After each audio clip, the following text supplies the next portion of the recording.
Kanus-a nakakaton si Noe sa paglakaw diha sa pagkamatarong nga diin nakakaplag siya og kahimuot diha sa mga mata sa Ginoo. Wala na himong matarong si Noe tungod sa iyang amahan nga si Lamec o kaha tungod sa iyang mga kaliwatan, kundili tungod kay padayon siyang misimba, misunod ug mituo sa Ginoo. Wala gayud siya matakdi sa mga daotang binuhatan sa mga tawo nga nakapalibot sa iya.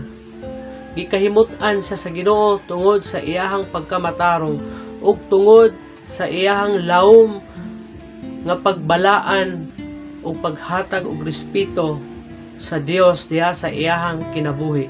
Isog siyang misukol, isog niyang gibatukan ang tanan ng mga laway ug daotang mga opinyon ug gawi niining kalibutana.